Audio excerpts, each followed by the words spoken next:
Good evening, ladies and gentlemen, and welcome back to the channel.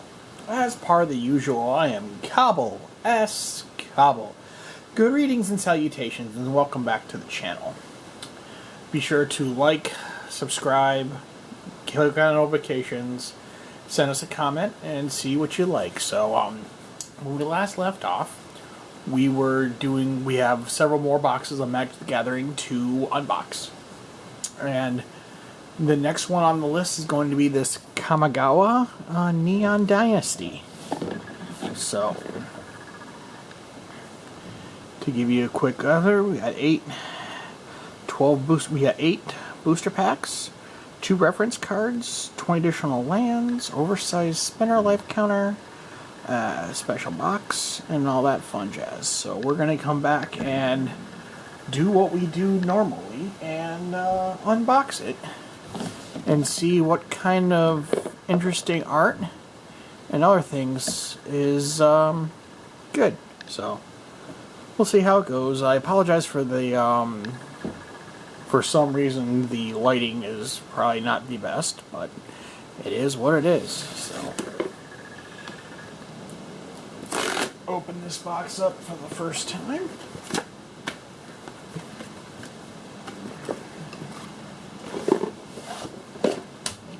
There's the box. We'll put Kamigawa in the back. That.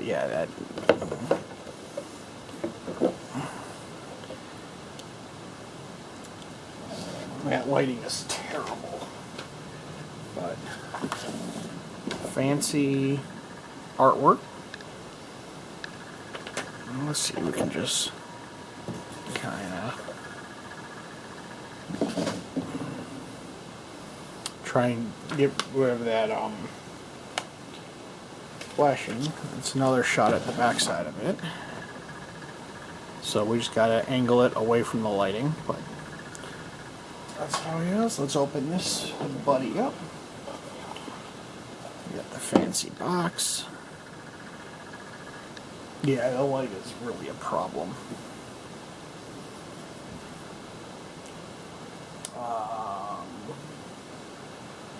Oh well. Interesting setup. No idea what half this stuff is. So I'm presuming these are just markers and playthings that you pop out.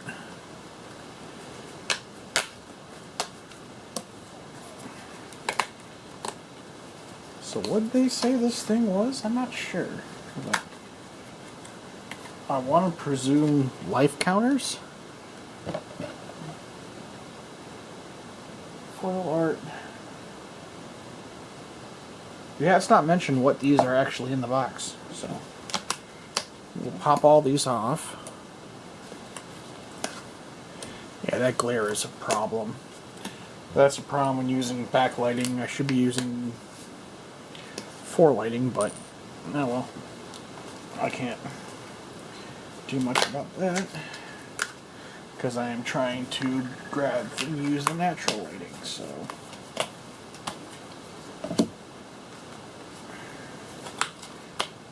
and I want to presume these are play cards or some type of just artwork card. Not sure. We'll shove that over there. Back it out a little bit. Like I said, they have both blue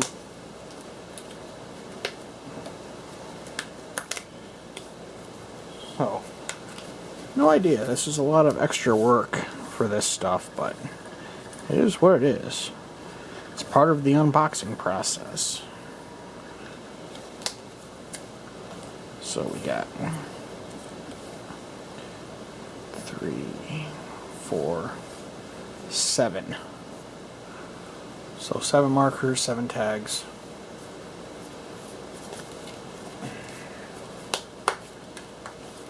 We got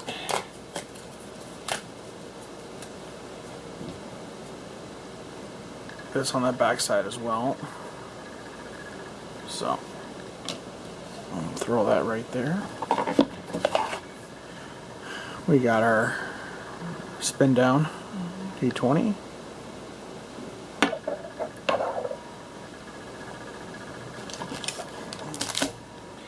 And then we have our 2 on your turn cards and so on and so forth. The different formats. We also got casting spell card and attacking, blocking. So a little bit of this, a little bit of that.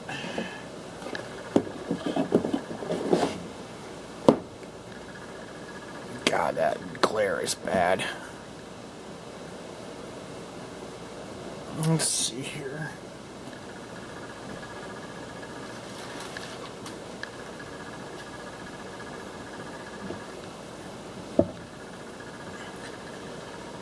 That helped a little bit with it, but it's just probably just the angle of it. No, that looks like that made it worse. So, but over here's gone now.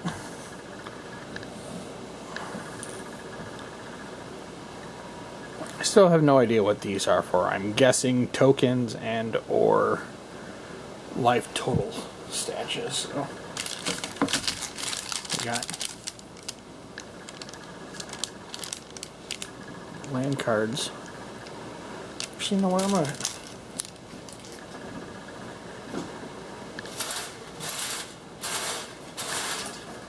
we're adjusting as we go because I don't have another person working the cameras with me, so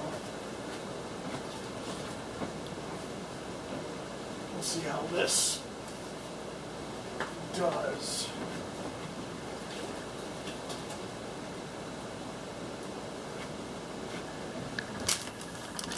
Looks like that might have dealt with the glare. Nope.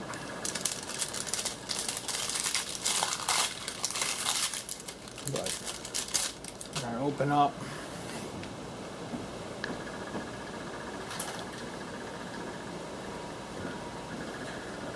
Now that made it too dark.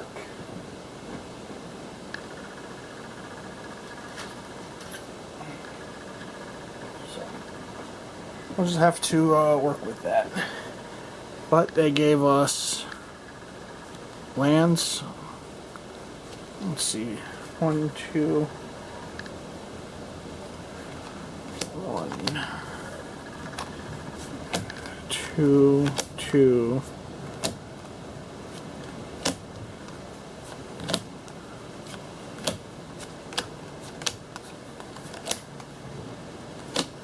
So in that first pack of lands, they gave us 4 of everything. So there's 20 of those. So 20 lands.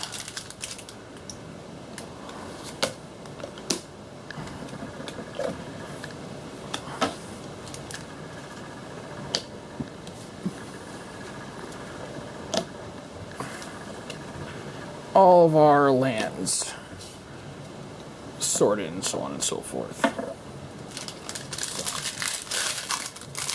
We open up the next pack, and we have our flashes. We have a Invoke Despair, which is one of the graphics, the hollow foil rares in there, and it says target opponent sacks a creature. If they can't, they lose 2 life, and you draw a card. Then repeat the process for an enchantment and or Planeswalker. Or you they lose life and you draw a card. So. Interesting combo. And then they send us a bunch of flashy lands as well. So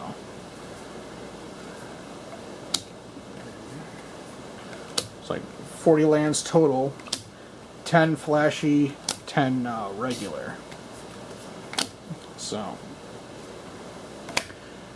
but here we're all get to the meat and potatoes of the cards. So we have that rare, and then we have 1, 2, 3, 4, 5, 6, 7, 8 booster packs to go through.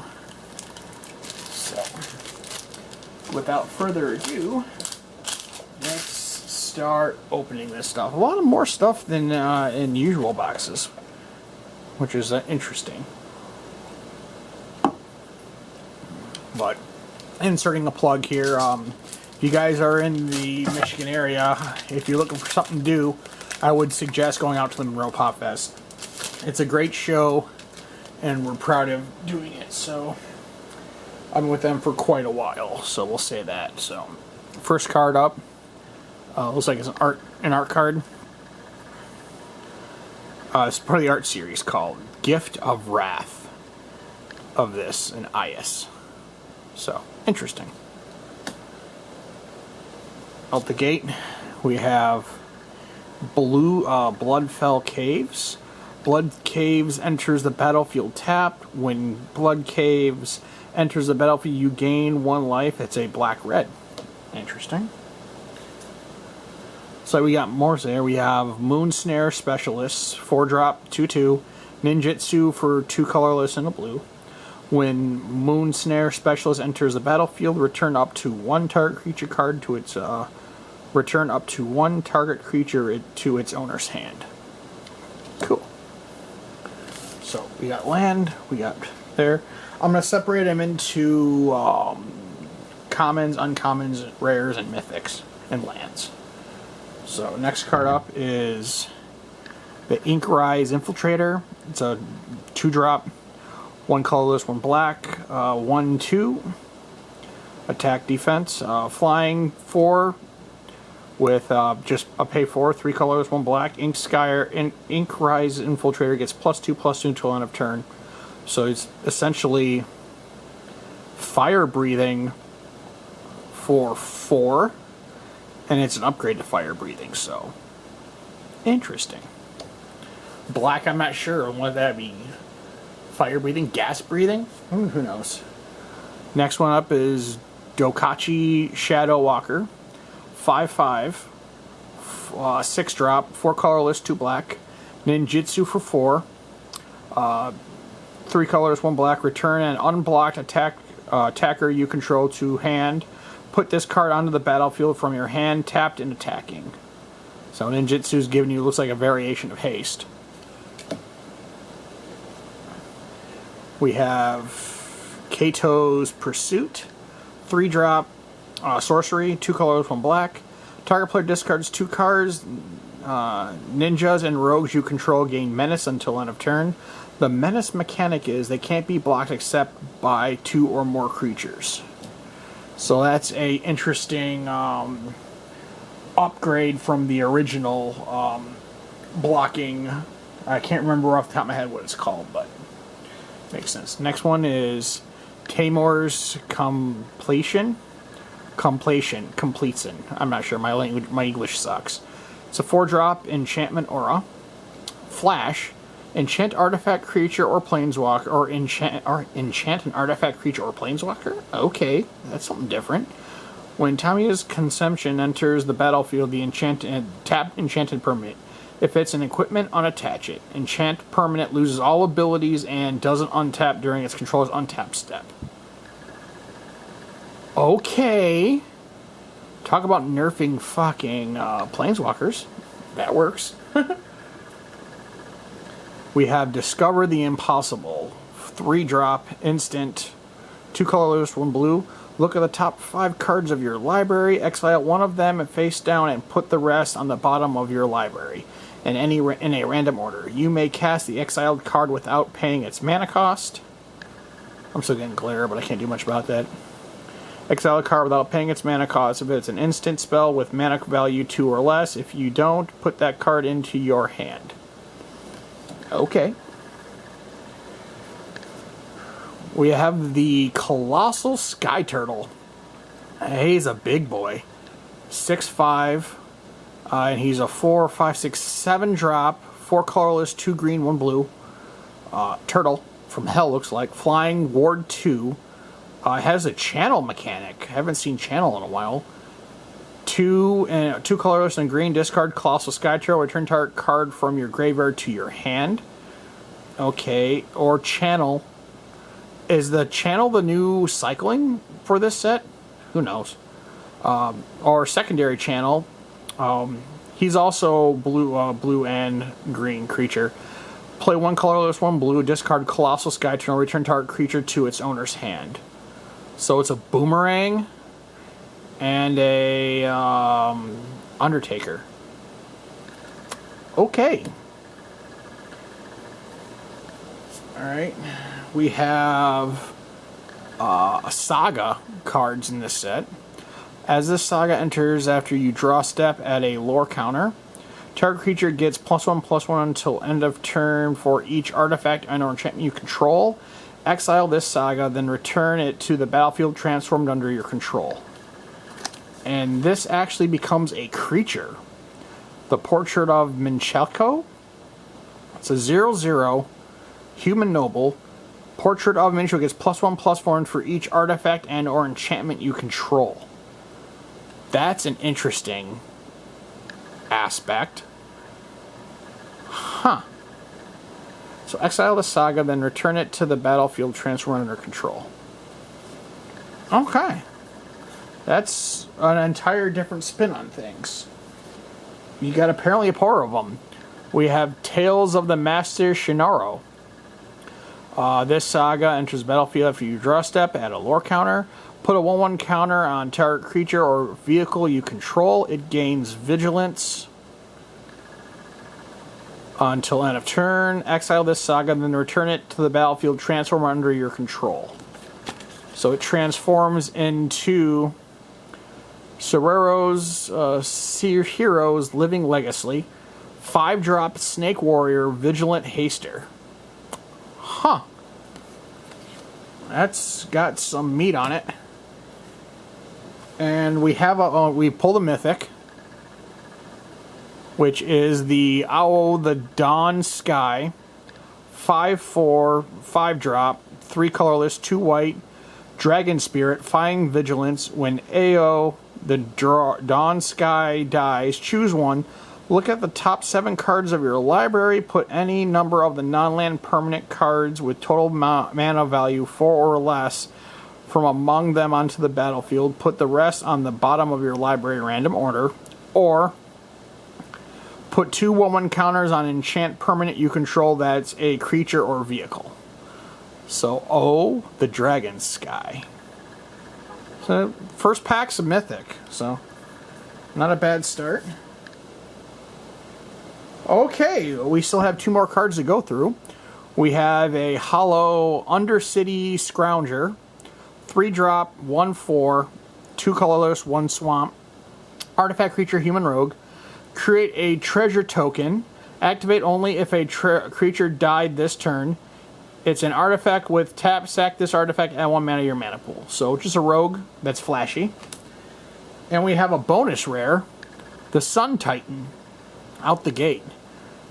6-drop, 6/6 is a giant. Is that mythic? No, it's a mythic. So back-to-back mythics in the first pack.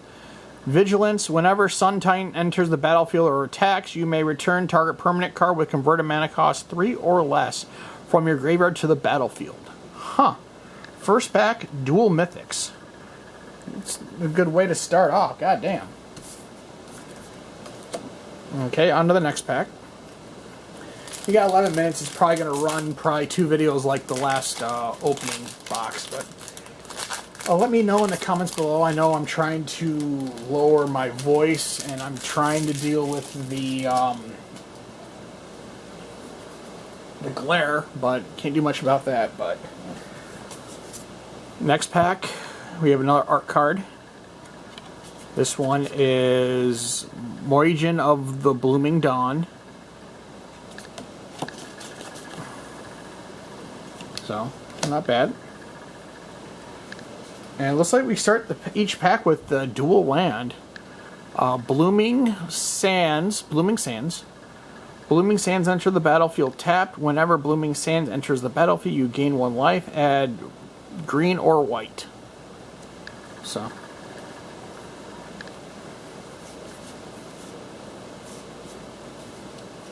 And we got a lot of...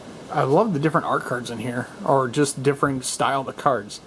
Next card up, we have the Upriser Renegade. 2-drop, 1/3, 1 colorless, 1 red. Upriser Renegade gets +2/+0 for each other modified creature you control. What the fuck do they mean by modifications? You talking about equipment or some other shit? Probably a new mechanic we'll eventually find out about, but there's that one. Uncoming out the gate. Next one up is the Guardian of Oboro. 3-drop, 3/4, monk, a Moonfolk Samurai. The last one was a human samurai. 2-drop, 2 colorless, 1 blue to summon. As defender, modified creatures you control get an attack as they didn't have defender. Okay, so it must be a manipulation angle. So, okie dokie. Next one we have up, we have Light the Way. 1-drop white. Instant. Choose one, put a 1/1 counter on target creature or vehicle, untap it. Return target permanent you control to its owner's hand.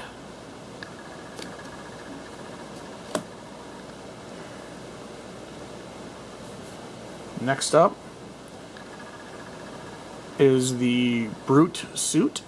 3-drop, 3 colorless, 4/3. It's an artifact vehicle. Crew 1. Tap any number of creatures you control with total power 1 or more. This vehicle becomes an artifact creature until end of turn. So, okay. Playing with more things like that. So, next up, Disruption Protocol. 2 blue, 2 summon, instant. An additional cost to cast this spell, tap an untapped artifact controller you control. Okay. As an additional cost to cast this spell, tap an untapped artifact you control or pay 1. Counter target spell. Next up, we have Anchor to Reality. 4-drop, 2 colorless, 2 blue. It's a sorcery. An additional cost to cast this spell, sack an artifact or creature. Search your library for an equipment or vehicle card, put that card onto the battlefield, then shuffle. If it is the mana value less than the sacrifice permanent's mana value, scry 2. So, more reality. So, next up we have Containment Construct. 2-drop, 2 colorless, 2/1 artifact creature construct. Whenever you discard a card, you may exile that card from your graveyard. If you do, you may play this card. If you do, you may play that card this turn. Whenever you discard a card, you may exile that card from your graveyard. If you do, okay. It's got some interesting writing on it, but who cares? What the hell is this? Next up, we have the Scattered States Era. 4-drop, 4 colorless, no, 5-drop, 4 colorless, 1 red. It's a saga card. Gain control of target creature until end of turn. Untap it, it gains haste until end of turn. Level 2, creatures you control get +1/+0 until end of turn. Okay. And level 3, exile this saga, then return it to the battlefield transformed under your control. And it transforms into the Nameless Conqueror. It's an enchanted creature, human samurai, 3/3. Trample Haster.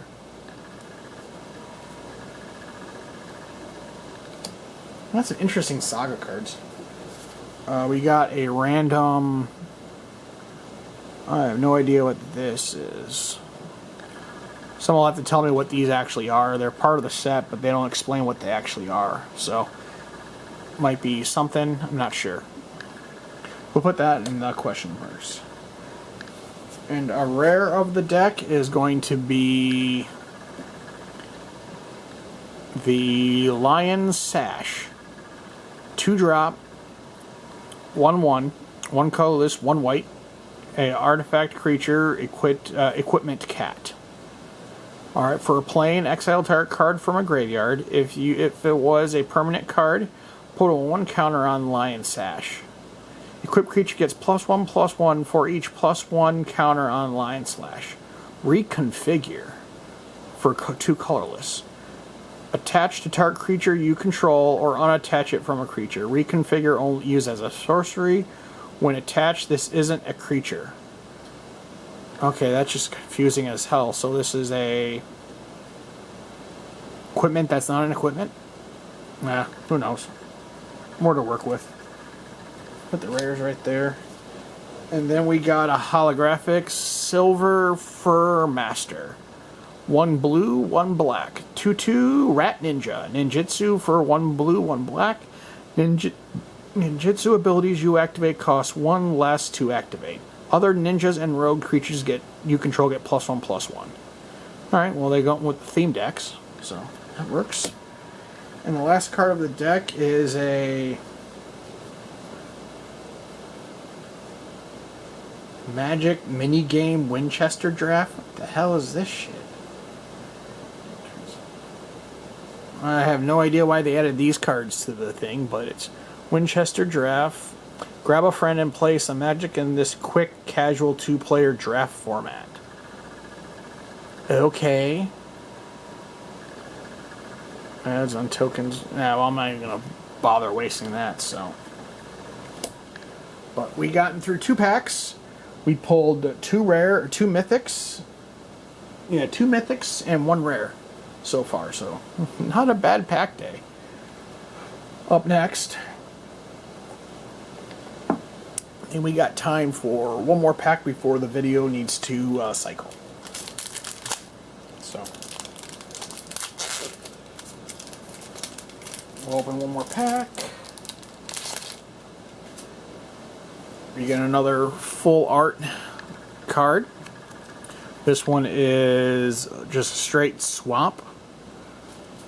This is a full art swamp card. Kind of cool. I like the concept of adding those art cards to the deck. Speaking of, we have another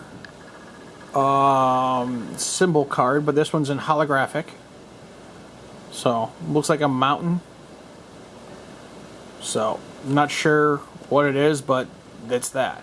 Looks pretty cool. First up, we have a reinforced Ronin. 1 red drop. 2/2. Artifact creature, human samurai. Haste. At the beginning of your end step, return Reforged Ronin to its owner's hand. Channel. 1 colorless, 1 red. Discard reinforced Ronin. Draw a card. Okay. Next up, I love the art style of Neon Dynasty. Igneo Extraplanar. Ingingyo. I'm probably butchering that, so I apologize. 2 to summon, 1 colorless, 1 white, 2/2. Enchanted creature, human samurai. Whenever samurai or warrior you control attacks alone, gets +1/+1 to return. Okay, so that's the old Exalted mechanic. Imperial Subduer. 3 drop. 2 colorless, 1 white, 3/2. Human samurai. Whenever a samurai or warrior control attacks alone, tap target creature you don't control. So. Alright. Next up, Jukai Trainee. 2 drop, 1 colorless, 1 green, 2/2, human samurai. Whenever Jukai Trainee blocks or becomes blocked, it's +1/+1 until end of turn. So, at that point, we will step away for a second, and thank you all for checking out the video. Stay tuned through for part 2. So, see you guys in a minute.